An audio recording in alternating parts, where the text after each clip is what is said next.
بسم اللہ الرحمن الرحیم والحمد للہ رب العالمین والصلاة والسلام علی سید المرسلین وعلی آلہ وصحبہ اجمعین، اما بعد۔ محترم ناظرین کرام، احکام دین کا پروگرام لے کر حاضر ہوں۔ آپ کے سوالوں کے جواب اس میں کتاب و سنت کی روشنی میں پیش کیے جائیں گے، تو آئیے آپ کے سوالوں کی طرف آتے ہیں۔ آج کا پہلا سوال ہے، ہمارے بھائی پوچھ رہے کہ اگر کوئی آدمی نماز پڑھ رہا ہو، یعنی حالت نماز میں ہو، اور اسے رسول اللہ صلی اللہ علیہ وسلم کا نام سنائی دے تو کیا کرے گا؟ کیا اسی بیچ میں صلی اللہ علیہ وسلم کہے گا، درود بھیجے گا، یا کہ چپ رہے گا، اس عبادت کو، نماز کو پوری کر لے گا؟ پھر کہے یا نہ کہے، لیکن حالت نماز میں سنے تو اسے کیا کرنا چاہیے؟ تو آپ کا یہ سوال اپنی تو بجا ہے، اس لیے کہ رسول اللہ صلی اللہ علیہ وسلم پہ درود بھیجنے کے بارے میں کئی ساری حدیثیں ہیں جن سے پتہ چلتا ہے کہ جب آپ رسول اللہ صلی اللہ علیہ وسلم کا اسم گرامی سنیں تو آپ کو درود بھیجنا چاہیے۔ اس سلسلے میں اللہ کا فرمان خود ہی پہلے ہے۔ اللہ تعالیٰ فرماتے ہیں، ان اللہ وملائکتہ یصلون علی النبی یا ایھا الذین آمنوا صلوا علیہ وسلموا تسلیما۔ بلا شبہ اللہ اور اللہ کے فرشتے یہ رسول اللہ صلی اللہ علیہ وسلم پر درود بھیجتے ہیں، یعنی اللہ اپنی رحمت نازل فرماتا ہے اور فرشتے ان کے لیے دعا کرتے ہیں، اے لوگو جو ایمان لائے ہو، صلو علیہ، اللہ کے رسول پر درود بھیجو، وسلم، اور سلام بھیجو، بہت زیادہ سلام۔ تو جب اللہ کا حکم ہے تو ہمیں بھیجنا چاہیے۔ ایسے ہی ابو ہریرہ کی روایت ہے جو حدیث میں فرماتے ہیں کہ رسول اللہ صلی اللہ علیہ وسلم نے فرمایا، من صلی علیہ صلاۃ واحدۃ صلی اللہ علیہ بہا عشرا، کہ جو ہمارے اوپر ایک بار درود بھیجتا ہے تو اللہ تعالیٰ اس پر 10 بار اپنی رحمت اتارتے ہیں۔ یہ حدیث جو ہم نے آپ کو سنائی، یہ مسلم شریف میں ہے، سنن نسائی میں ہے، سنن ابو داؤد میں، مسند احمد وغیرہ میں حدیث صحیح ہے۔ اور ایسے ہی عمار بن یاسر کی حدیث میں آیا ہوا ہے، جو کہ آپ نے کبھی سنی ہوگی، اور یہ حدیث سنائی جاتی ہے بار بار خاص طور سے۔ تو اس میں یہ ہے، کہتے ہیں عمار بن یاسر کہتے ہیں کہ رسول اللہ صلی اللہ علیہ وسلم ممبر پر چڑھے تو آپ نے چڑھتے ہوئے آمین آمین آمین 3 بار کہا۔ لوگوں نے سوال کیا کہ اللہ کے رسول صلی اللہ علیہ وسلم آپ ممبر پہ تشریف لائے تو آپ نے آمین آمین آمین کہا، یعنی یہ استغراب کی چیز تھی، رسول اللہ صلی اللہ علیہ وسلم اس کے پہلے ایسا نہیں کہتے تھے۔ تو انبیاء صحابہ کرام نے جب سنا تو پوچھا کہ آخر تک پتہ گیا کہ آپ کے آج آمین آمین کہنے کی کیا وجہ ہو گئی؟ تو آپ نے فرمایا، ان جبریل اتانی، جبریل میرے پاس آئے، فقال علی یا محمد، تو مجھ سے کہا کہ اے محمد، رغم انف امرئ ذکرت عنده فلم یصلی علیک فابعدہ اللہ، کہ اس آدمی کی ناک خاک آلودہ ہو جس کے پاس آپ کا ذکر کیا گیا تو اس نے آپ پر درود نہیں بھیجا، فابعدہ اللہ تعالی، تو اللہ تعالیٰ اس کو اپنے سے دور کر دیتے ہیں۔ فقل آمین، اور آپ اس پر آمین کہیے کہ اللہ تعالیٰ اس کو اپنی رحمت سے دور کر دیں۔ آپ آمین کہیے تو میں نے آمین کہا، یعنی حضرت جبریل آتے ہیں اور سیڑھی چڑھتے ہوئے ممبر پہ، سیڑھیوں پر کہتے ہیں کہ اگر کوئی آدمی کے پاس آپ کا نام آتا اور آپ پر درود نہیں بھیجتا تو اللہ تعالیٰ اس کو اپنی رحمت سے دور کر دیں، آپ آمین کہو۔ تو میں نے آمین کہا۔ تو یہ بد دعا جبریل کرتے ہیں، رسول سے کہتے ہیں آمین کہو کہ اللہ تعالیٰ اس بد دعا کو قبول کر لے، تو حضرت رسول آمین کہتے ہیں۔ تو گویا کہ یہ بہت بڑا جرم ہے جس پر لعنت ابراہیم کی، حضرت جبریل کی لعنت، رسول کی اس پر آمین کہنا۔ اور اس کے بعد کہا، رغم انف رجل ادرک ابویہ کلیہما او احدہما فلم یدخلہ الجنہ فابعدہ اللہ، ایسے اس آدمی کی بھی ناک خاک آلودہ ہو آدمی برباد ہو جائے جس نے اپنے والدین میں سے دونوں کو پایا یا ایک کو پایا، اور پھر وہ یا دونوں یا ایک جو بھی ملا ہے وہ جنت میں اس کو نہ داخل کر دیں، تو اللہ تعالیٰ اس کو اپنی رحمت سے دور کر دے۔ آپ آمین کی، فقل آمین، آپ آمین کہو، فقل تو آمین، تو میں نے آمین کہا، جس کو تم لوگوں نے سنا، ایک آمین سنا، دوسری بھی آمین سنا، اس کی وجہ یہ تھی۔ ورغم انف امرئ ادرک رمضان فخرج فلم یغفر لہ، اور اس آدمی کی ناک بھی خاک آلودہ ہو، وہ بھی اللہ وہ برباد ہو جائے جس نے رمضان کے مہینے کو پایا، فلم یغفر لہ، اس کی مغفرت نہ ہو گئی۔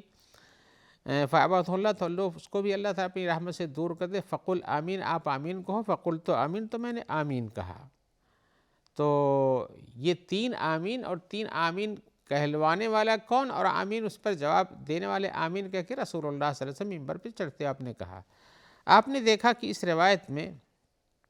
یہ ہے کہ جس کے پاس آپ کا نام ذکر کیا جائے اس پر وہ آدمی درود نہ بھیجے سننے کے بعد، تو اللہ تعالیٰ اس کو اپنی رحمت سے دور کر دے. اس میں وہی شدید وعید پائی جاتی ہے. اب ایسی صورت میں یہ پتہ یہ چلتا ہے کہ جہاں کہیں بھی رسول اللہ صلی اللہ علیہ وسلم کا نام لیا جائے تو آپ پر درود بھیجنا چاہیے سننے کے بعد. اگر ایسا نہیں ہوتا ہے تو وہ آدمی اللہ کی رحمت سے دور کر دیا جاتا ہے. حضرت جبریل کی یہ بد دعا ہے، رسول نے اس پر آمین کہا ہے.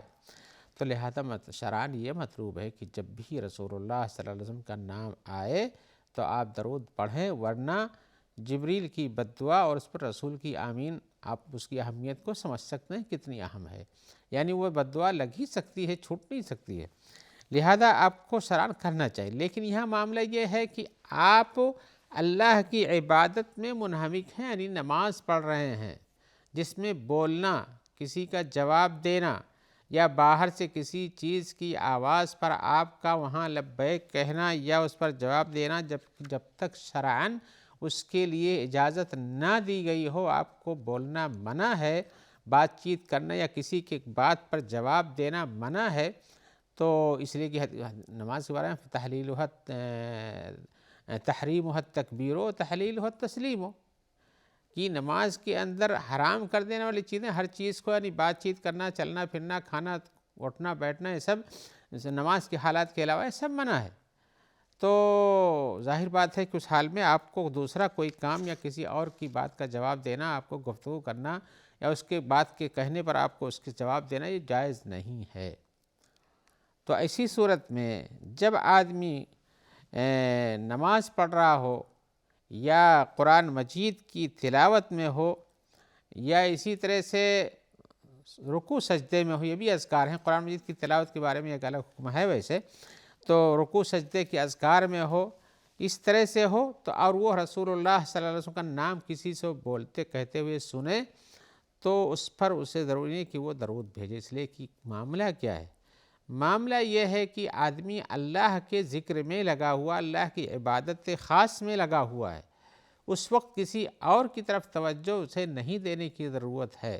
لہذا حالت نماز میں آپ جب محمد صلی اللہ علیہ وسلم کا نام سنیں تو آپ کو وہاں محمد صلی اللہ علیہ وسلم کا نام سننے کے بعد درود پڑھنا ضروری نہیں، بلکہ اللہ کی عبادت میں مشغول رہنا ضروری ہے. اللہ کی عبادت کا مقام کچھ اور ہے اور اس کے بعد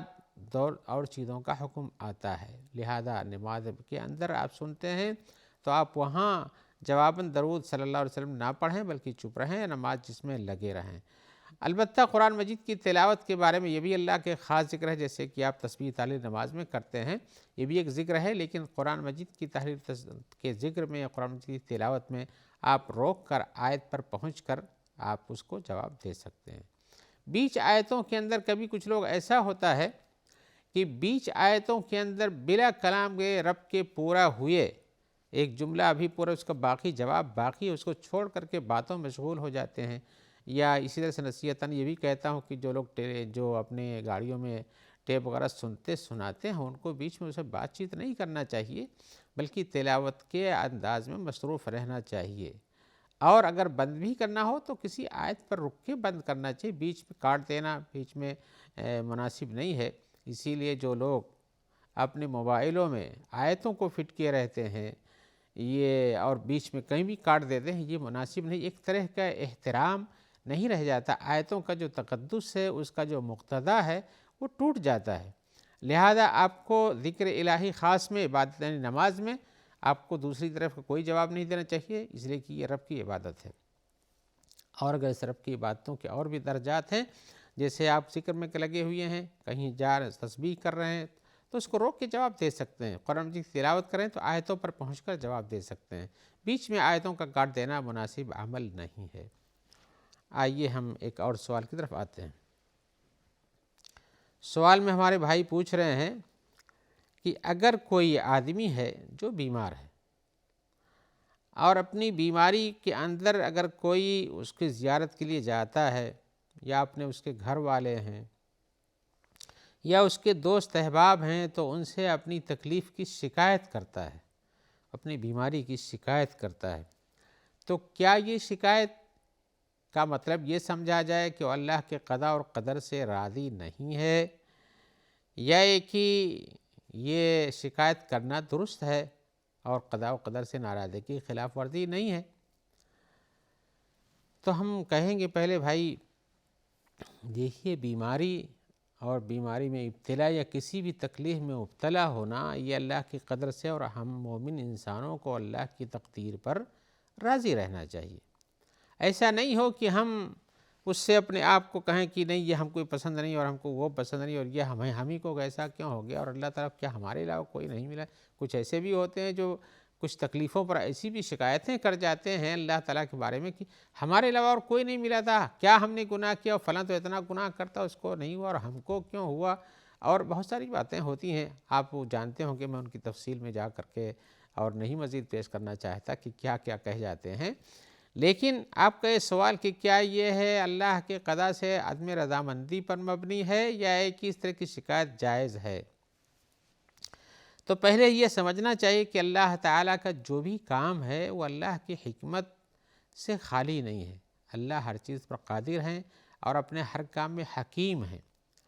اور علیم ہیں، اور جانتے ہیں کہ انسان کے لیے کیا بہتر اور کیا اچھا ہے۔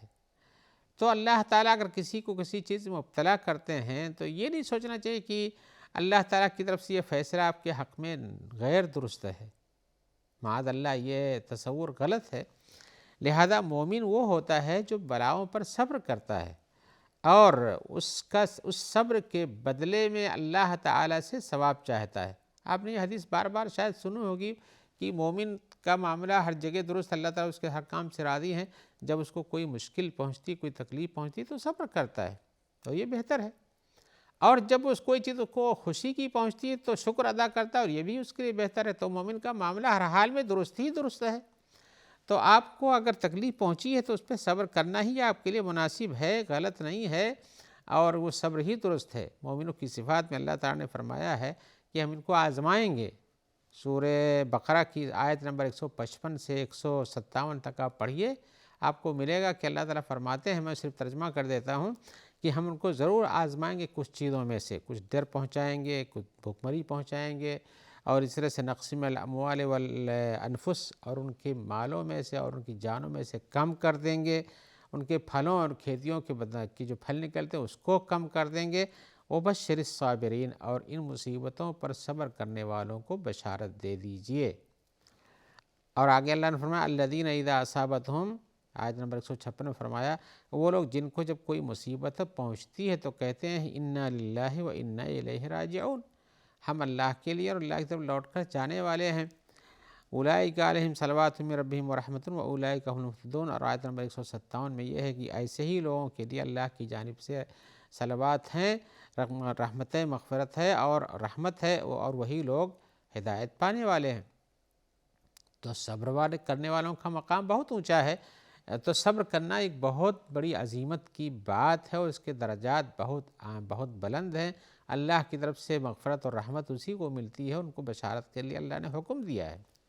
ایسے ہی اللہ نے فرمایا ہے سورہ آل عمران کی آیت نمبر 17 میں الصابرین والصادقین والقانتین والمنفقین والمستغفرین بالاسحار، یہ بھی مومنوں کی صفات میں کہ جو لوگ صبر کرنے والے ہیں، سچے ہیں،